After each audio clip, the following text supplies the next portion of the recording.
మరి నెహెమ్యా గ్రంథము 1వ అధ్యాయము 4వ వచనంలో చూస్తే, ఈ మాటలు వినినప్పుడు నేను కూర్చుండి ఏడ్చి కొన్ని దినములు దుఃఖముతో ఉపవాసముండి ఆకాశమందలి దేవుని ఎదుట విజ్ఞాపన చేసి తిని. ఎట్లనగా చూడండి, ఇక్కడ వ్రాయబడినటువంటి మాట నెహెమ్యా గారు ప్రియమైన వారలారా ఈ యొక్క ప్రార్థనను గూర్చినటువంటి సంగతి మనకి ఇక్కడ కనబడతా ఉన్నది. అయితే నెహెమ్యా అనే మాటకు అర్థం ఏంటి అంటే యెహోవా ఆదరించును. అయితే ప్రియమైన వారలారా దైవజనులు ఈ యొక్క నెహెమ్యా గ్రంథం గురించి తెలియజేస్తూ దైవజనులు అన్న మాట ఏంటి అంటే, పరిశుద్ధ గ్రంథంలో ఇద్దరు మతోద్ధారకులు ఉన్నారు అబ్బాయి.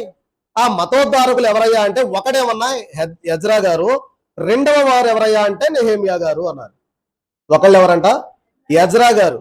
రెండవ వారు ఎవరు అంటే నెహెమ్యా గారు అన్నారు. చూడండి ప్రియమైన వారలారా, అలాగుననే వీళ్ళు ఎవరు అంటే యూదుల యొక్క ఆ యొక్క మతమును ఉద్ధరించడానికి, అంటే మరలా పునరుద్ధరించడానికి కంకణం కట్టుకున్నటువంటి వ్యక్తులు. ఒకరు ఎజ్రా, రెండవ వారు నెహెమ్యా. చూడండి ప్రియమైన వారలారా, దైవజనులు ఈ యొక్క నెహెమ్యా గ్రంథాన్ని గురించి తెలియజేస్తూ దైవజనులు అన్నారు, అబ్బాయి పరిశుద్ధ గ్రంథములో ఇశ్రాయేలీల పక్షముగా బాగా ప్రార్థన చేసిన వారు ముగ్గురు వ్యక్తులు ఉన్నారు. వారిలో ఒకడు సమూయేలు గారు. ఎవరంట? సమూయేలు గారు. రెండవ వారు ఎవరయ్యా అంటే నెహెమ్యా గారు. మూడవది ఎవరు అంటే దానియేలు గారు అన్నారు. వీరు ఏం చేశారయ్యా అంటే ఇశ్రాయేలీల జనాంగము కొరకు విస్తారమైనటువంటి ప్రార్థనలు చేశారు. చూడండి సమూయేలు గారిని మనం జ్ఞాపకం చేసుకుంటే ప్రియమైన వారలారా, అక్కడ ఉన్నటువంటి సందర్భాన్ని మనం జ్ఞాపకం చేసుకుంటే, సమూయేలు గారు ఇశ్రాయేలీల కొరకు ప్రార్థన చేశాడు, యాజకత్వం చేశాడు, రాజులను అభిషేకించాడు. ప్రియమైన వారలారా, మరి చాలా గొప్ప కార్యాలు చేశాడు. అయితే మనం జ్ఞాపకం చేసుకున్నట్లయితే ప్రియమైన వారలారా, ఈ యొక్క ముగ్గురు వ్యక్తులు కూడా ఇశ్రాయేలీల జనాంగము కొరకు ప్రార్థనలు చేసినట్లుగా కనబడతా ఉన్నారు. అయితే చూడండి, ఈ యొక్క మాటను బట్టి దైవజనులు తెలియజేస్తూ పరిశుద్ధ గ్రంథములో ఇద్దరు కన్నీటి ప్రవక్తలు ఉన్నారు అని తెలియజేశారు. ఎవరంట? ఇద్దరు కన్నీటి ప్రవక్తలు ఉన్నారు. ఒకరేమన్నా ఇర్మియా గారు, రెండవ వారు ఎవరయ్యా అంటే నెహెమ్యా గారు అన్నారు. నెహెమ్యా గారికి ఏమని పేరు పెట్టబడింది అంటే, ఆయన కూడా కన్నీటి ప్రవక్తే. ఇశ్రాయేలీల జనాంగము యొక్క బాగు కొరకు ఆయన కన్నీరు గార్చి ప్రార్థన చేశాడు. అర్థమవుతుందా? మరణాత. చూడండి ఇర్మియా గారి విషయంలో దైవజనులు తెలియజేస్తున్నారు, ఇర్మియా ప్రవక్త ప్రియమైన వారలారా యెరూషలేము పట్టణమంతా కూడా పాడైపోయి ఉంటే ఆ యొక్క పట్టణంలోనికి వెళ్ళి ఆ కాలిపోయినటువంటి గుమ్మాలు పట్టుకొని ఆ యొక్క స్తంభాల మధ్య నిలబడి ప్రియమైన వారలారా ఇర్మియా గారు చేసినటువంటి ప్రార్థన కన్నీటితోటి, నా దేవా అయ్యా ఇదిగో ఇశ్రాయేలీల పక్షముగా ప్రార్థన చేస్తూ ఉన్నానయ్యా, ఈ యెరూషలేమును ఈ జనులను రక్షించు ప్రభువా అని చెప్పి ఇర్మియా గారు కన్నీరు గార్చి ప్రార్థన చేశారు. దైవజనులు ఈ మాటలు చెప్తూ అన్నారు, ఇర్మియా గారు ఎప్పుడు యెరూషలేములోనికి వెళ్ళి అలాగే ఎప్పుడు యెరూషలేములో ప్రార్థన చేసి ఎప్పుడు వెళుతున్నాడో ఎప్పుడు వస్తా ఉన్నాడో ఎవ్వరికీ తెలిసేది కాదబ్బాయి. అంతగా విలపించిన ప్రవక్త ఇశ్రాయేలీల కొరకు ఎవరయ్యా అంటే ఇర్మియా ప్రవక్త అన్నారు. రెండవదిగా చూస్తే నెహెమ్యా గారు అన్నారు. రెండవ వారు ఎవరు? నెహెమ్యా గారు. చూడండి ప్రియమైన వారలారా, మనం జ్ఞాపకం చేసుకుంటే ఈ యొక్క అంశములను గురించి మనం జ్ఞాపకం చేసుకుంటా ఉన్నప్పుడు ఈ యొక్క నెహెమ్యా గారిని గురించి మనము తెలుసుకోవాలి అంటే అసలు ఈ నెహెమ్యా గారు ఎవరు, అసలు నెహెమ్యా గారు ఎక్కడి నుండి వచ్చారు, అసలు వారి యొక్క స్థితిగతులు ఏంటి, అది అర్థం కాకపోతే ఈరోజు మనం నేర్చుకునే ఈ పాఠము నెహెమ్యా గారిని గురించినటువంటి సంగతులు మనకి ఏమీ అర్థం కావు. కాబట్టి అందుకే పీపీటీలు రెడీ చేసా కానీ అది మొరాయించింది. చూడండి ప్రియమైన వారలారా, ఏంటి అంటే యాకోబు గారికి ఎంతమంది కుమారులు? అమ్మా యాకోబు గారికి ఎంతమంది కుమారులు? 12 మంది. అంటే 12 గోత్రాలు యాకోబు గారు. ప్రియమైన వారలారా, యాకోబు గారి సంతానంలో నుండి వచ్చిన 12 గోత్రాలని వారు రాజ్య పరిపాలన జరిగించుకుంటా మొదటి రాజు సౌలు, రెండవ రాజు దావీదు, ఆ తర్వాత సొలొమోను గారు వచ్చారు. సొలొమోను గారి కాలంలో ఏం జరిగిందంటే రాజ్యము 2 భాగాలుగా విడిపోయింది. ఏంటి అంటే 10 గోత్రాలు ఏమన్నా ప్రియమైన వారలారా ఒకవైపుకి వెళ్ళిపోయాయి, 2 గోత్రాలు ఏమన్నా ఒకవైపుకి వెళ్ళిపోయాయి. జాగ్రత్తగా వినండి. ఈ 12 గోత్రాలలో 10 గోత్రాలు ఒకవైపు, 2 గోత్రాలు ఒకవైపు. ఈ 10 గోత్రాలకు నాయకుడు ఎవరంటే సొలొమోను గారి దగ్గర పనిచేసిన ప్రియమైన వారలరా యెరోబాము అనేటటువంటి వ్యక్తి ఈ 10 గోత్రాలకు నాయకుడయ్యాడు. ఈ 2 గోత్రాలు సొలొమోను యొక్క కుమారుడు రెహబాము ఆధ్వర్యంలో ఈ 2 గోత్రాల వాళ్ళు ఉన్నారు. వీళ్ళేమో ఇశ్రాయేలీలు అయ్యారు, వీళ్ళు యూదులయ్యారు. ఎందుకు ఈ మాట చెప్తున్నానంటే అసలు నెహెమ్యా గారు ఎలా వచ్చాడు, నెహెమ్యా ఎక్కడి నుంచి వచ్చాడు అని మనం జ్ఞాపకం చేసుకుంటే, దేవుడు తెలియజేసినట్లుగా, ఓ ఇశ్రాయేలీయులారా, మీరు ఎప్పుడైతే నా ఆజ్ఞలు నా కట్టడలను మీరు అనుసరించకుండా వాటిని మీరు తిరుగుబాటు చేసి వాటిని అనుసరించకుండా ప్రవర్తిస్తారో అప్పుడు మిమ్మల్ని తప్పకుండా నేను అన్యుల చేతికి నేను అప్పగిస్తాను అని దేవుడు సెలవిచ్చాడు. అయితే ఈ ఇద్దరు ఇశ్రాయేలీలు యూదులు ఏం చేశారంటే దేవుని అనుసరించకుండా, ఆజ్ఞలు అనుసరించకుండా వారు పక్కకి వెళ్ళిపోయారు. కాబట్టి ఈ 10 గోత్రాల వారిని దేవుడు ఏం చేశాడంటే అష్షూరీ చెరకు పంపించేశాడు. ఏ చెరకు పంపించాడు అమ్మా? ఏ చెరకి? అష్షూరీ చెర. ఈ 2 గోత్రాల వారిని ఏమన్నా బబులోను చెరకు పంపించాడు. చెరలో అంటే రోజు అన్నం పెడతారు, తిని కూర్చోటం అంటారా? వాళ్ళు ఏం చెప్తే అది చెయ్యాల. చెరలోనికి వెళ్ళారు. చూడండి, ఇప్పుడు నా మాట ఏంటంటే ఈ 2 గోత్రాలలో ఉన్నవారు బబులోను చెరలోనికి వెళ్ళినప్పుడు ఎవరు వెళ్ళారయ్యా అంటే ఈ నెహెమ్యా గారి యొక్క ముత్తాతలు వెళ్ళారు ఆ చెరలోకి. ఇంకా అప్పుడు నెహెమ్యా గారు పుట్టల. అయితే మీరు జ్ఞాపకం చేసుకుంటే ప్రియమైన వారలరా, ఈ నెహెమ్యా గారు వెళ్ళిన తర్వాత క్షమించండి, ఈ వీరి యొక్క ముత్తాతలు తాతల సమయంలో అందరూ చెరలోనికి వెళ్ళిపోయారు. ఎందుకు చెరలోనికి వెళ్ళారు? అక్కడ ఏం జరిగిందంటే నెబుకద్నెజర్ రాజు వచ్చి సొలొమోను కట్టించినటువంటి మందిరాన్ని పాడు చేసి దానిలో ఉన్న బంగారం అంతా తీసుకొని వాళ్ళందరినీ కూడా చెరగొని వెళ్ళిపోయాడు. మందిరం అంతా నాశనం చేయబడింది, పట్టణం అంతా నాశనం చేయబడింది, గోడలన్నీ పడగొట్టి వేయబడ్డాయి. అప్పుడు వీళ్ళందరూ కూడా చెరలోనికి వెళ్ళిపోయారు. ఇది జరిగిన ఇంచుమించు 100 నుంచి 140 సంవత్సరాలు తర్వాత నెహెమ్యా గారు పుట్టారు. అర్థమైందా? మరణాత. చూడండి ప్రియమైన వారలారా, మనం జ్ఞాపకం చేసుకుంటే ఇప్పుడు నెహెమ్యా గారి కాలంలో మనం జ్ఞాపకం చేసుకుంటే మొదటి 2 వచనాలు చదవండి. నెహెమ్యా గ్రంథం మొదటి 2 వచనాలు. హకల్యా కుమారుడైన నెహెమ్యా యొక్క చర్యలో అమ్మా 20వ సంవత్సరంలో కిస్లేవు మాసమున నేను షూషాను కోటలో ఉండగా నా సహోదరులలో హనానీయను ఒకడును యూదులలో కొందరును వచ్చిరి. చెరపట్టబడిన శేషములో తప్పించుకుని యూదులను గూర్చియు యెరూషలేమును గూర్చియు నేను వారిని అడుగగా.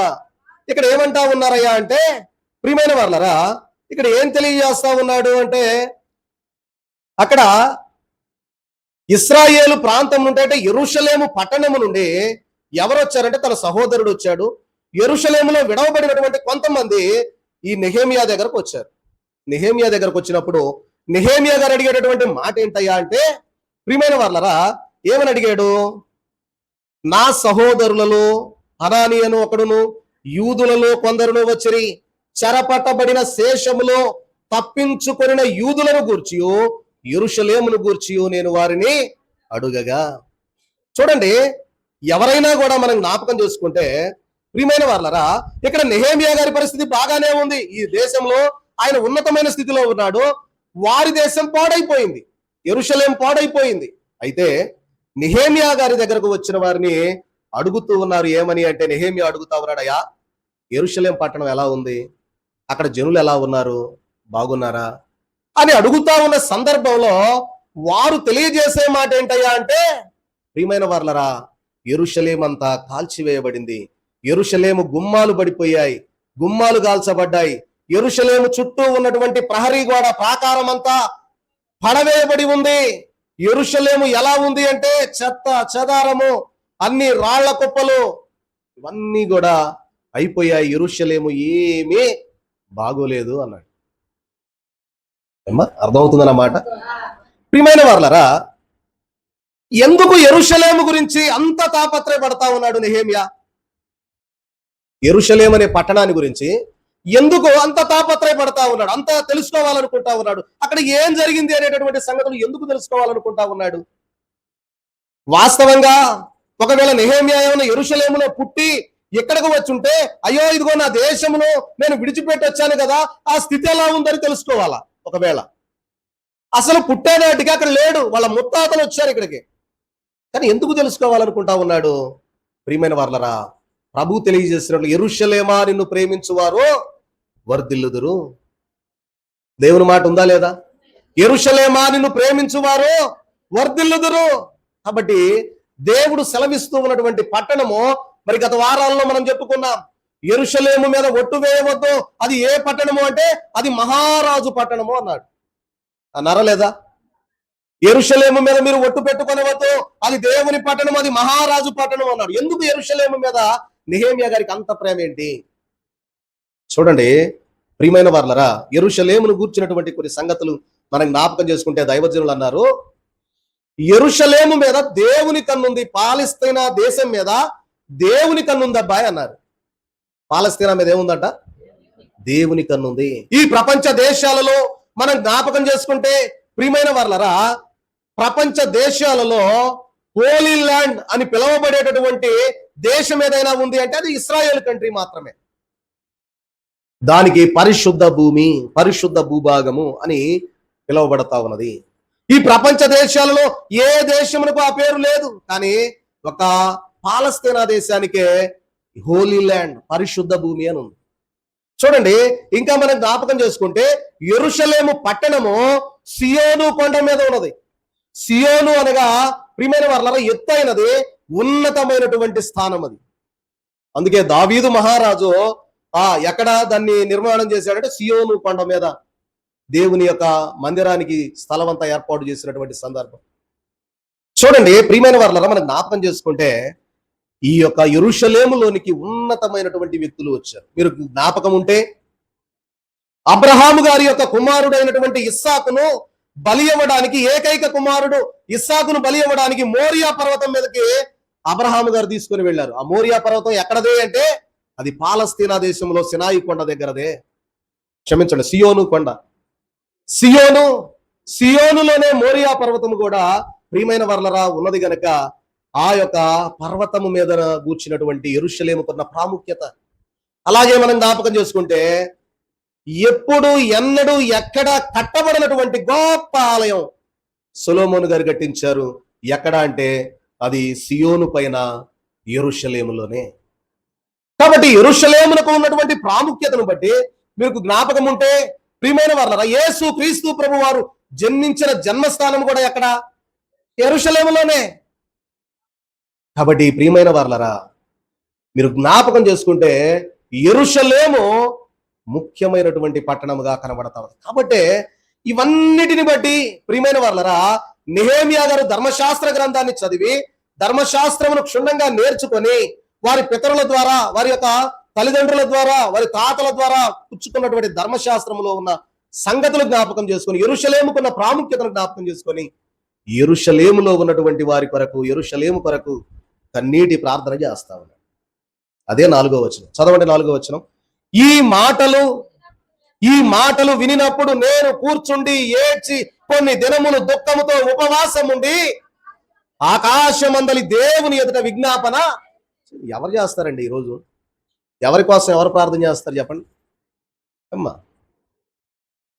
ఈ మాటలు విన్నప్పుడు, ఏ మాటలు అంటే యెరూషలేము పాడైపోయింది, యెరూషలేము గుమ్మాలు తగలబడిపోయాయి, కోటగోడలు పడగొట్టబడ్డాయి. ఈ మాటలు విన్నప్పుడు నేను దుఃఖముతో ఏమైపోయాడంట?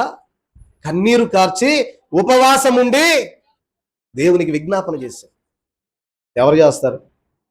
అసలు నెహెమ్యా అక్కడ పుట్టల. చేయాల్సిన పని ఏంటి? ప్రియమైన వారలారా, చూడండి యెరూషలేము కొరకు దేవుడు నెహెమ్యా గారిని లేవనెత్తాడు. మనం జ్ఞాపకం చేసుకుంటే ప్రియమైన వారలారా, దైవజనులు ఈ మాటలు తెలియజేస్తున్నారు. నెహెమ్యా గ్రంథము యొక్క ఉద్దేశం ఏంటి అంటే, ఒకటి ప్రార్థించడం, రెండవది పని చేయడం అన్నారు. ఒకటి ఏంటంట? ప్రార్థన చేయటం, రెండవది పని చేయటం. కేవలం ప్రార్థన చేస్తేనే పనులు పూర్తి కావు, కానీ ఆ ప్రార్థన తర్వాత మనం ఏం చేయాలా? పని కూడా చేయాలి. చూడండి ప్రియమైన వారలారా, రేపు మనం నవంబర్లో బెల్లంకొండలో 14-15 తారీఖులు సభలు పెట్టుకుంటా ఉన్నాం. సభల కొరకు ప్రార్థన చేస్తా ఉన్నాం. అయ్యా ఇదిగో నేను ప్రార్థన చేస్తున్నా కాబట్టి ఇక నేను పని చేసే పని లేదంటారా? ఏమ్మా పని అవుద్దా అప్పుడు? ప్రార్థన చేయాలి, పని చేయాల. దైవజనులు అన్నారు ఏమని అంటే, ప్రతి పనికి ముందు ప్రార్థన చెయ్యండి, ప్రార్థన పరిస్థితులను మారుస్తుంది అన్నారు. కాబట్టి ప్రియమైన వాళ్ళరా, ప్రార్థన చేయడం అనేది ప్రాముఖ్యమో, ప్రార్థన చేశాక పని చేయడం కూడా ప్రాముఖ్యమే. మీ అందరికీ మరణాత అర్థమవుతుందంటారా? ఎందుకంటే ఇవన్నీ కూడా మీకు పీపీటీల ద్వారా రెడీ చేసే కానీ అది అవకాశం లేకుండా పోయింది. సరే చూద్దాం ప్రియమైన వాళ్ళరా, మనం జ్ఞాపకం చేసుకుంటే ఇక్కడ నెహేమియా గారు మాట్లాడే మాట మనం జ్ఞాపకం చేసుకుంటే, ఈ మాటలు వినినప్పుడు నేను కూర్చుండి ఏడ్చి కొన్ని దినములు దుఃఖముతో ఉపవాసం ఉండి ఆకాశమందలి దేవునికి ఏం చేశాడు? విజ్ఞాపన చేశాడు. ఇంతకు ఎన్ని రోజులు ఉపవాసం చేశాడు ఏమ్మా? 4 నెలలు ఉపవాసం చేశాడు. ఏమ్మా ఎన్ని రోజులు? 4 నెలలు. దేనికోసం? తన ఆస్తిపాస్తుల కోసం, తన భార్య బిడ్డల కోసం, లేకపోతే నాకు రాజు దగ్గర గిన్నెందించే స్థితి నుండి ఇంకా రాజు అయ్యే స్థితిలోనికి రావాలని ఉపవాసం చేయాల. దేనికోసం ఉపవాసం చేశాడు? యెరూషలేము కొరకు. ప్రియమైన వారలారా, యెరూషలేమా నిన్ను ప్రేమించు వారు వర్ధిల్లుదురు. ఇదిగో వారి యొక్క ఆ యెరూషలేము కోట గోడలు లేవు, మందిరం కాల్చివేయబడింది, గుమ్మాలు కాల్చివేయబడ్డాయి, అక్కడ ఉన్న జనులు ఇబ్బంది పడతా ఉన్నారు. వారి కోసం 4 నెలలు ఉపవాసం చేశాడు నెహెమియా. 1 రోజు, 2 రోజులు, 3 రోజులు, 4 రోజులు కాదు. ఎన్ని రోజులు? 4 నెలలు. అని మనకెలా తెలుస్తుంది అంటే, చూడండి మొదటి అధ్యాయం మొదటి వచనంలో ఒక మాసం చెప్పాడు, కిస్లేవు మాసం. చూడండి 2వ అధ్యాయము మొదటి వచనంలో ఒక మాసం చెప్పాడు, ఒక నెల. ఏంటి అంటే అది నీసాను మాసం. అంటే ఈ ఈ యొక్క 4 నెలల సమయం కూడా ప్రార్థన చేస్తానే ఉన్నాడు, ప్రార్థన చేస్తానే ఉన్నాడు, ఉపవాసం ఉంటానే ఉన్నాడు, కనిపెడతానే ఉన్నాడు. ఎవరి కోసం? ఆయన సొంత పనుల కోసమా? కాదు. యెరూషలేము నాశనం అయ్యింది, యెరూషలేము పట్టణం పాడైంది, జనులు అల్లాడిపోతా ఉన్నారు, దేవా దేవా అని అరుస్తా ఉన్నారు. ప్రియమైన వారలారా, ఎందుకు అలా జరిగింది అంటే దేవుడు ముందుగానే చెప్పాడు. సొలొమోను గారికి దేవుడు ముందుగానే చెప్పాడు, సొలొమోనా ఇదిగో నీవు దేవుని మందిరం కట్టబోతా ఉన్నావు, నువ్వు కట్టే మందిరము సరిగా ఉన్నంత కాలమే, మీరు దారి తప్పారా నేను మీతో ఉండను, మిమ్మల్ని అన్యజనులకు అప్పగిస్తాను, నాశనం అవుతారు మీరు అని చెప్పి సొలొమోను గారు మందిరం కట్టాక 380 సంవత్సరాలు బానే ఉంది. ఆ తర్వాత దారి తప్పిపోయారు, అంతా చెడిపోయారు. 20 మంది రాజులు, ఇశ్రాయేలుకి 20 మంది రాజులు, యూదులకు 20 మంది రాజులు, ఇశ్రాయేలు రాజులు 20 మంది రాజులు, దుర్మార్గులు, ప్రబుద్ధులు, మహా దుర్మార్గులు, కఠినులు. వీళ్ళల్లో అయితే ఒక 7, 8, 9 మంది మంచి రాజులు ఉన్నారు యూదుల్లో. కానీ అందరు దారి తప్పిపోవటాన్ని బట్టి దేవుడు చివరికి మొత్తాన్ని అప్పగించేశాడు. చెప్పాడు, ఈ మందిరము, ఈ నువ్వు కట్టే ఈ బంగారంతో కట్టే మందిరము లో నేను నివసింపడానికి నేను రాను. ఎందుకంటే ఇది భూలోకంలో ఏర్పాటు చేసే మందిరం, ఆకాశ మహాకాశములు పట్టజాలనటువంటి నేను ఈ భూమి మీద ఈ మందిరంలో నేను ఉండను. ఎప్పుడైతే వాళ్ళు దారి తప్పారో మందిరం అన్యజనులకు అప్పగించేశాడు, బంగారాన్ని కాల్చి మొత్తం కరగ తీసుకుని వెళ్ళిపోయారు. ఆ యొక్క రాజు దగ్గర ఉండే భటులు ఉంటారు, వాళ్ళ ఇళ్ళు కూడా బాగుంటాయి కనుక ఆ ఇల్లు కూడా కాల్చి ఆ ఇళ్లలో ఉన్న బంగారం కూడా తీసుకుని వెళ్ళిపోయారు. దేవుని యొక్క ఉగ్రత ప్రియమైన వారలారా. అలాగా అంటే ఎందుకు ఈ మాటలు తెలియజేస్తా ఉన్నానంటే, నెహెమియా గారికి అసలు వారిని గురించి ప్రార్థన చేయాల్సినటువంటి పని ఏంటి? ప్రియమైన వారలారా చూడండి, ఈ మాటలు తెలియజేసిన తర్వాత మరి 4 నెలలు ఆయన ఉపవాసం చేశాడు. ఎందుకంటే 4 నెలలు ఎలా ఉపవాసం చేశాడంటే, ఒకసారి 2వ అధ్యాయం మొదటి 2 వచనాలు చదవండి. అటు తర్వాత అర్తహషస్త రాజు ఏలుబడి కాలమున 25వ సంవత్సరమును నీసాను మాసమందు రాజు ద్రాక్షారసము త్రాగవలనని చూచుచుండగా నేను ద్రాక్షారసము తీసుకుని రాజులకు అందించి తిని, అంతకు పూర్వము నేనెన్నడను అతని ఎదుట విచారముగా ఉండలేదు. రాజు దగ్గర ఈయన ఏంటి అంటే, ఈయన పని ఏంటంటే రాజు దగ్గర గిన్నె అందించే పని, ద్రాక్షారసం అందించే ఆ యొక్క పనివాడు. చూడండి, మీరు ఎప్పుడైనా జ్ఞాపకం చేసుకుంటే, అసలు ఎక్కడో బానిసత్వంలో ఉన్న కుటుంబంలో నుండి ఒకరిని తీసుకొచ్చి రాజు దగ్గర గిన్నె అందించేవాడికి పెడతారు ఎవరైనా? బానిసలుగా పట్టుకొచ్చారు, ఆ బానిసల్లో కుటుంబాల్లో నుండి వచ్చినటువంటి ఒకరిని తీసి రాజు దగ్గర గిన్నె అందించేవాడిగా పెట్టారంటే వాడు ఎంత నమ్మకంగా ఉండాలా, ఎంత విశ్వాసం కలిగి ఉండాలా, రాజుకి ఎంత విధేయుడిగా ఉంటే గిన్నె అందించేదానికి పెడతాడు. ఒక అతి విషయం కలిపితే రాజు చచ్చిపోడా? అమ్మా చచ్చిపోతాడా లేదా? మరి ఎటువంటి విశ్వాసం నమ్మకం కలిగిన వాడు అయి ఉంటాడు నెహెమ్యా. కాబట్టి రాజు దగ్గర గిన్నె అందించే స్టేజ్లోకి వెళ్ళాడు. ఒక గవర్నర్ గా ఉన్నాడు రాజు దగ్గర. ఏ స్థాయిలో? వాళ్ళు చెరబట్టి బబులోను చెరకొచ్చారు, చెరలో ఉన్న కుటుంబంలో నుండి వచ్చాడు నెహెమ్యా. కాబట్టి ప్రియమైన వారలారా, నెహెమ్యా యొక్క జీవితంలో చూస్తే మనము ఆయన చేసినటువంటి ప్రార్థన ఇక్కడ అంటూ ఉన్నాడు. రాజు అడిగాడు, నెహెమ్యా ఇంతకు ముందు అన్నడు నువ్వు ఇలా లేవు, నీలో ఏంటో తేడా ఉంది, నీకేదైనా వ్యాధి కలగలేదు కదా? ఏమంటా ఉన్నాడు? నీకేదైనా వ్యాధి సంభవించిందా? ఎందుకు అలా అయిపోయావు? 4 నెలలు ఉపవాసం ఉంటే ఎట్టుంటారమ్మా? ఏమ్మా 10 రోజులు ఉపవాసం ఉంటేనే అయిపోయినట్టే. 4 నెలలు ఉపవాసం ఉన్నాడు ఎలా ఉంటాడు? కానీ ఇక్కడ రాజు దగ్గరకు వెళ్ళినప్పుడు రాజు దగ్గర అంటూ ఉన్న మాట ఏంటంటే, ప్రియమైన వాళ్ళరా, నువ్వు ఎన్నడూ కూడా విచారముగా ఉండలేదు కదా, నీకు వ్యాధి లేదు కదా, నీ ముఖం ఎందుకు విచారంగా ఉంది అని అడిగాడు. ప్రియమైన వాళ్ళరా, అప్పుడు దాన్ని బట్టి మనం చూస్తే ఆయన 4 నెలలు ఉపవాసం చేశాడు. ఎవరి కోసం? యెరూషలేము కొరకు, యెరూషలేములో ఉన్న జనాంగము కొరకు, యెరూషలేము చుట్టూ కోట గోడలు కట్టడానికి, వీటన్నిటి విషయమై ఆయన ఉపవాసం ఉన్నాడు. ఎందుకు ఉపవాసం ఉన్నాడు కింద చెప్తాడు, అది చెప్పి నా మాటలు ముగిస్తాను, సమయం అయిపోతుంది గనక.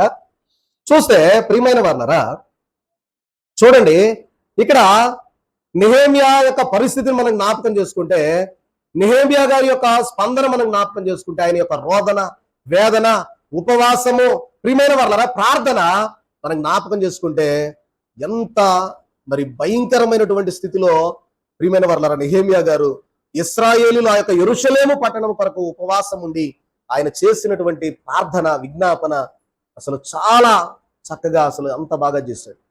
చూడండి ఎలా అయి జరిగిందయ్యా అంటే, మీరు జ్ఞాపకం చేసుకుంటే నెహెమ్యా గారు చేసినటువంటి ప్రార్థన 5 నుంచి 11 వచనాల వరకు మనం చూస్తే అక్కడ 4 సందర్భాలు మనకు కనపడతాయి. ఏంటంట?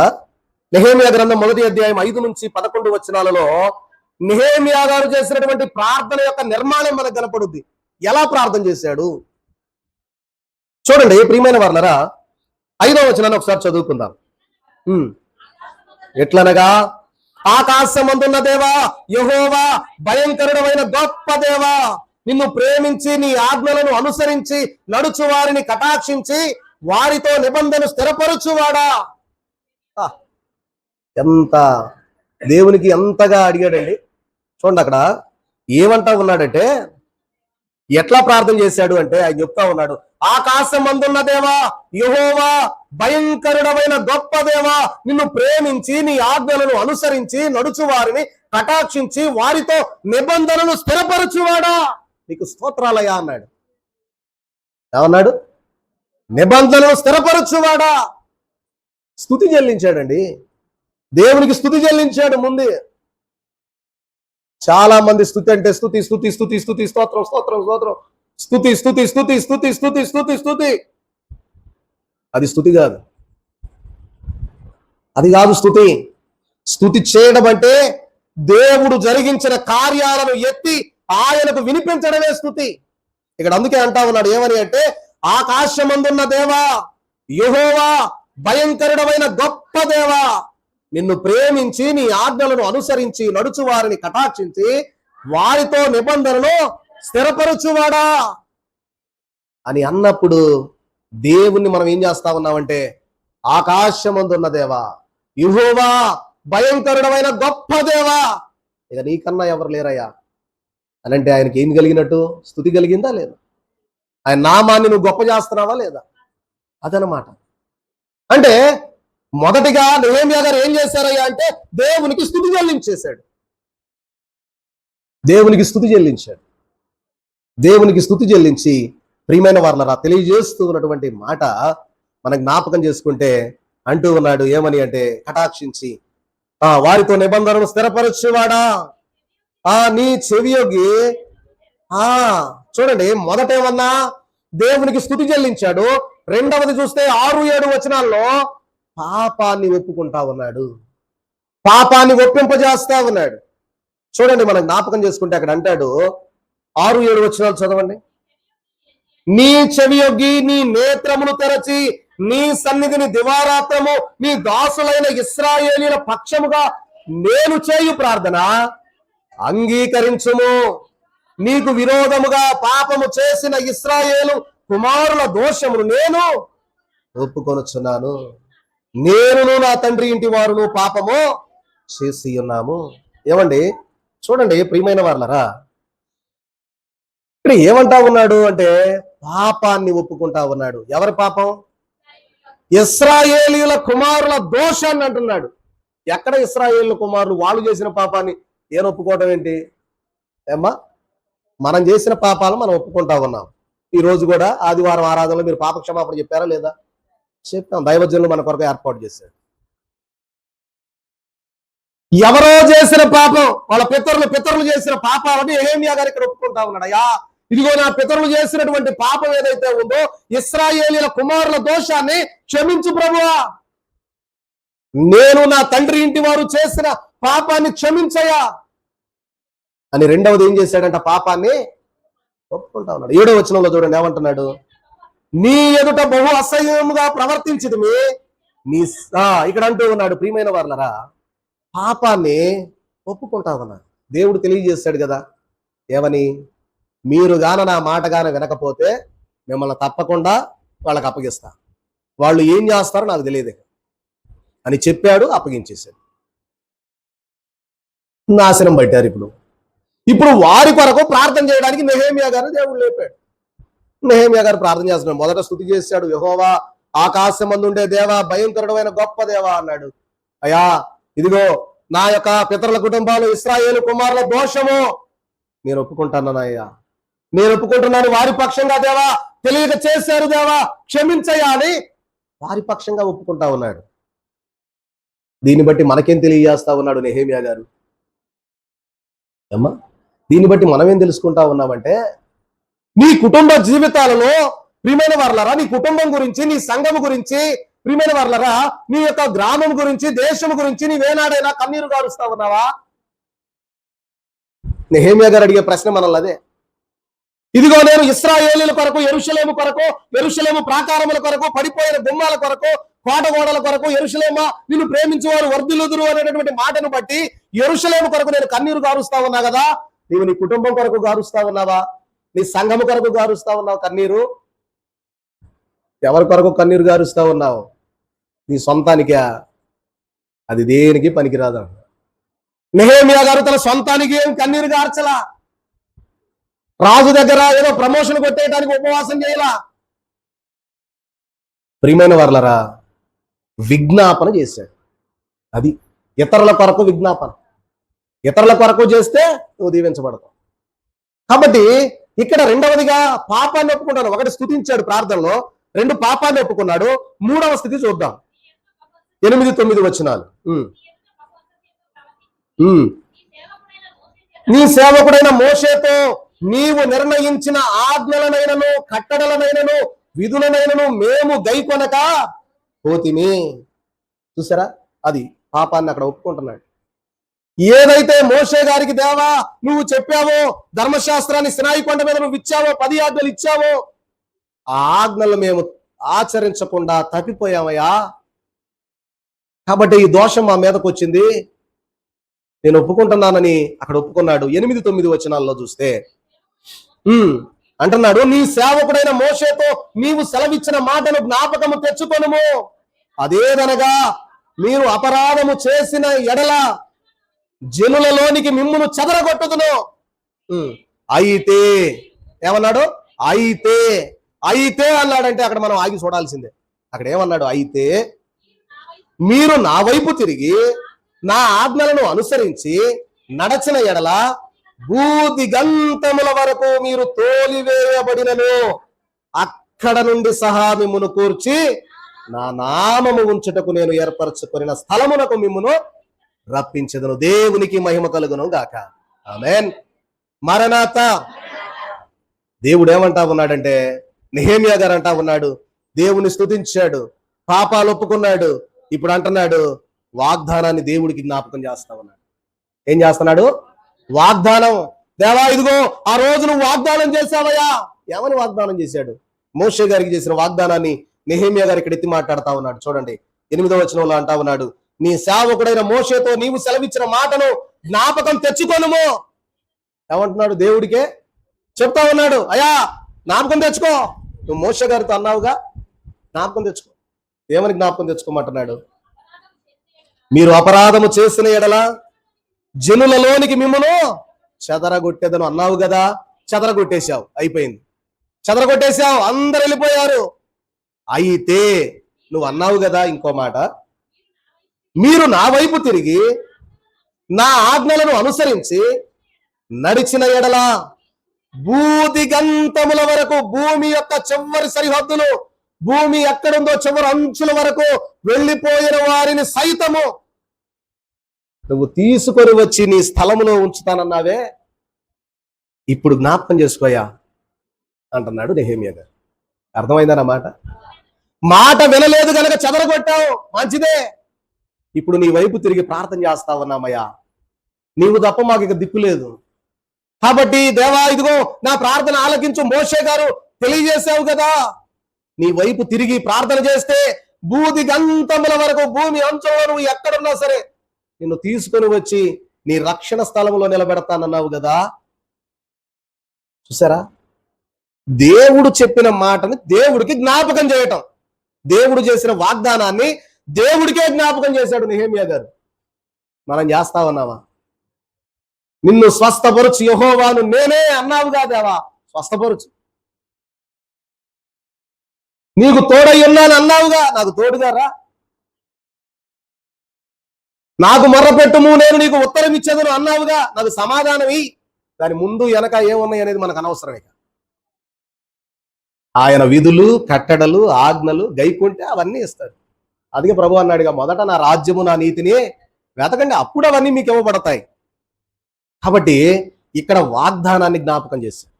దేవుడు చేసిన వాగ్దానాన్ని జ్ఞాపకం తెచ్చుకో ప్రభువా అని అడిగాడు. మనం అడుగుతా ఉన్నావా మన జీవితాల్లో? ఆయన చేసిన వాగ్దానాన్ని, అయ్యా ఇదిగో పాప జీవితంలోనే ఉన్నాం, స్థితే మా స్థితి అలా ఉండిపోయింది, క్షమించు, మా పాపాలు తీసే దేవా, ఇదిగో నీ వైపు తిరుగుతా ఉన్నా ఈరోజు, ఒకసారి కరుణించయ్యా, జ్ఞాపకం చేసుకోయా. ఎన్నాళ్ళు చేశాడు ప్రార్థన? మరి మనం ఎన్నాళ్ళు చేస్తాం? 1 రోజు, 2 రోజులు, 3, 4, 5 వారం రోజులు ఉపవాసం చేశారండి, అయినా ఏం మార్పు లేదు. నెహెమ్యా ఎన్ని రోజులు చేశాడు? 4 నెలలు ఉపవాస ప్రార్థన చేశాడు. ఇంకొక ఆమె ఉంది మందిరంలో ఉపవాసం చేసిన అమ్మ, ఎవరో అన్న ప్రవక్తి. 84 ఏళ్ళు చేసింది ఉపవాసం మందిరంలో, 84. చూడండి ప్రియమైన వాళ్ళరా, 3వది నెహెమ్యా గారు దేవునికి వాగ్దానం జ్ఞాపకం చేసి రక్షించు ప్రభువా అని అడిగాడు. చివరిగా 4వది చూస్తే దేవుని కృపను అభ్యర్థిస్తున్నాడు. అయ్యా అయ్యా అని బతిమలాడుకుంటున్నాడు దేవుని. మనం బతిమలాడుతున్నావా? ఈ నెహెమ్యా గారు చేసిన ప్రార్థన, ఉపవాసము, కాల్చిన కన్నీరు తన గురించి కానే కాదు. ఈరోజు మనము కూడా మన కొరకు కాదు, నేను బాగుండాలా, నా కుటుంబం బాగుండాలా, నా ఆస్తిపాస్తులు బాగుండాలా, నా పొలాలు బాగుండాలా, నా బిడ్డలు బాగుండాలా, మనం చేసే ప్రార్థన లెగిస్తే ఇదే. అవునా కాదా? గుండె మీద చేసుకొని చెప్పినా అదే వచ్చేది, వేరేదేం ఉండదు. కానీ ఇక్కడ ఏం చెప్తా ఉన్నాడంటే, నీ కొరకు కాదు, నీ బంధువులు, నీ రక్త సంబంధీకులు, నీ తోబుట్టువులు, నువ్వు వచ్చావు, నేను చూసా, మందిరంలో నువ్వు ఉన్నావు, నువ్వు నాకు కనబడతా ఉన్నావు, నీకేది కావాలో అడుగు, నేను ఇస్తా. కానీ నువ్వు చేయాల్సింది ఇంకా ఉన్నారు, వాళ్ళంతా రావాలా, చేయి ప్రార్థన. వాళ్ళంతా నాశనం అయిపోతే ఎవరికి బాధ? ఆయనకు బాధ. కాబట్టి వాళ్ళ కోసం నువ్వేం చేయాలా? కన్నీరు గాచి ఉపవాసం ఉండి, ఊరుకొని పాష గారు నా కోసం ఉపవాసం ఉండడానికి నాకు అసలు నీరసం వద్ది, వాళ్ళ కోసం నేను ఉపవాసం ఉండి ప్రార్థన చేశానంటారా ఏమ్మా? కాబట్టి నెహెమ్యా గారు 4వదిగా చూస్తే అభ్యర్థించాడు. ఏమని అభ్యర్థించాడు? 11వ వచనం చూద్దాం, ముగించుకుందాం, సమయం అయిపోతుంది కనుక. యెహోవా చెవి యొగ్గి నీ దాసుడనైన నా మొర్రను, నీ నామములు భయభక్తులతో గణపరుచట యందు ఆనందించు నీ దాసుల మొర్రను ఆలకించి ఈ దినమందు నీ దాసుని ఆలోచన సఫలపరచి ఈ మనుష్యుడు నా యందు దయచూపునట్లు అనుగ్రహించుమని నిన్ను బతిమాలు కొనుచున్నానయ్యా అని అభ్యర్థించు. అలా బతిమాలుకోవాలి దేవుణ్ణి. మందిరానికి వచ్చాగా ఏమి ఇచ్చావు? నాకేం రాలేదు, పోతున్నాపు. ఏముంది, నేను నీ దగ్గరకు వచ్చానయ్యా, నాకేముంది, ఏమి ఇచ్చావు? అది పోయింది, ఇది పోయింది, ఇది పోయింది, అది అన్ని పోయినా వెళ్ళిపోయి. ఒకటి మాత్రం మీరు జ్ఞాపకం పెట్టుకోండి, మన జీవితాలలో మనము చేసినటువంటి తప్పిదాలు ఈ భూలోకంలో ఉండగానే అనుభవించిన తర్వాతే తీసుకుపోతాడు. ఇది మాత్రం కన్ఫర్మ్. చూడండి, చాలా మట్టుకు చూస్తా ఉన్నాం. నిన్న ఒక అక్క నాగిరెడ్డిపాలెంలో చెప్తా ఉన్నాం, ప్రియమైన వాళ్ళరా, మొత్తం ఇల్లు మొత్తం అన్ని ఆలం వేసి మొత్తం తీసుకెళ్ళిపోయారు. అప్పులు అయిపోయా, వాళ్ళ కొడుకు చేసిన అప్పులకి మొత్తం వీళ్ళ ఆస్తి మొత్తం కట్టుకెళ్ళిపోయారు. ఒకప్పుడు వాళ్ళ పరిస్థితి ఏంటి? అందుకే దేవుడు సెలవిస్తాను, నీ యవ్వనం ఉందని నువ్వు మిడిసిపోమాకు, బలం ఉందని నువ్వు అహంకారంతో ఉండమాకు, జాగ్రత్త. నువ్వు బలహీన పడ్డప్పుడు తప్పకుండా దెబ్బపడు. కాబట్టి సమయం ఉండగా పాపాలు ఒప్పుకొని దేవుని సన్నిధికి మనం వచ్చాయా, నా పాపాలు క్షమించు, ఏదో తెలుసో తెలియకో నేను చాలా పొరపాట్లు చేశా, ఇక మీద దాని జోలి పోతారా పారా పాను అని ఒప్పుకొని జాగ్రత్త కలిగి జీవిస్తే నీ కాలం యాకోబులాగా సరదాగా హాయిగా కొంతకాలం వృద్ధాప్యంలో నిండుగా, యాకోబు గారు కాదు, ఎవరు, అబ్రహాం గారు, ప్రియమైన వాళ్ళరా, వృద్ధాప్యంలో ఉండగా మరి ఇస్సాకు గారు నిండు వృద్ధాప్యంలో ఏమి ప్రశాంతంగా చచ్చిపోయాడు. ఏం పని లేదు, ఆయన హాయిగా చచ్చిపోయాడు ఇస్సాకు గారు. వృద్ధాప్యం వచ్చింది, కళ్ళు కనపడనంత స్థితిలో, కొడుకులు తీసుకొచ్చి అన్నం పెడితే తిని కళ్ళు కనపడినంత స్థితిలో ఉండి బిడ్డను దీవించాడు యాకోబు గారిని, వెళ్ళిపోయాడు. యాకోబు గారికి శ్రమలు ఉన్నాయి, కొడుకు లేకుండా కొన్ని సంవత్సరాలు వేదన పడ్డాడు. చివరిలో ఐగుప్తు దేశానికి పోయాక సంతోషంగా చచ్చిపోయాడు. కాబట్టి ఇస్సాకు గారికి అదేం లేదు, ప్రశాంతంగా సాగిపోయింది ఆయన జీవితం.